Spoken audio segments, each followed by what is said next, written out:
if I could summarize that, basically, if you have the right choices that you've made today in terms of your team, in support of, as well as like technology, you should be good to go. Nothing should stop you at all from Totally sticking to agree. And I your think plan. if And you're flexible, you're going to be yeah, surprised at how late you can very easily make that decision.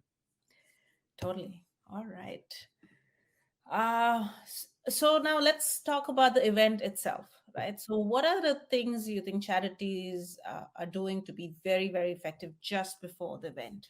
Perfect. So I think most people kind of know what they need to do leading up to in-person events. I feel like, you know, pretty much all of our clients, I hardly ever, I mean, less than 5% of our clients are people who have never done an auction before. Most of them have done auctions. So I feel like leading up to in-person events, people kind of understand. So I'm going to kind of focus on leading up to virtual events right now, just for clarity. For virtual events, there's two things that you have to work on, and really only two things leading up to your event that are so important. The first is what you're already aware of, which is getting your content in place, right? You've got to get your videos made, line up your speakers, figure out how you're going to convey your mission, any entertainment or awards or anything else you're doing. People pretty much understand that, okay, if we got a virtual event coming up, we got to line up our content.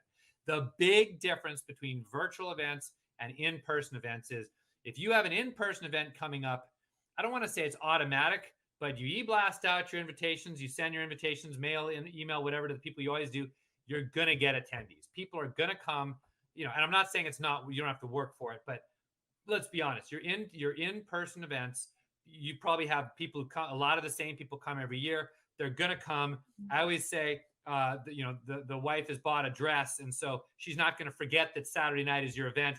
She bought a dress and some new shoes. They're coming, right? So that's the easy part.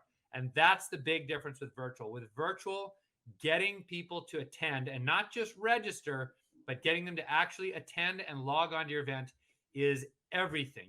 I always say you can have the best software, the best auctioneer, the best plan, the best mission, the best videos.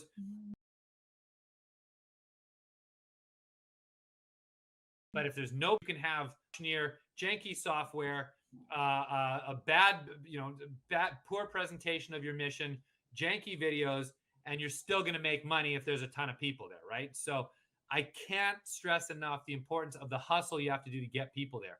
What I always talk about is, you're basically, for an in-person event, people are coming. The wife, or potentially getting her hair done and her whatever that day, and it's just, everybody's coming. Whereas for a virtual event, you're competing against Costco, right? You got the guy or the family or the husband or the wife or whomever thinking, all right, I meant to go to Costco at 2:00. It's now 4:00. Do I still want to go to Costco, or do I want to go? And first of all, they might even forget about your virtual event, whereas there's no way they're forgetting about it in person. Or they're thinking, I can probably make it back in time to log on for the virtual event. What I want them to do is not go to Costco at 4:00 and say, I'm going to go tomorrow instead. So they don't end up still there stuck in the long line at 6:30 and they miss your event. And that is the hard part. So to that event, communication is key. Getting RSVPs, sending reminders, and most importantly, making the calls. I always tell people, for an in-person event, people are going to show up. It's kind of automatic. Anything you can do to drive that is still helpful, but you're going to be okay.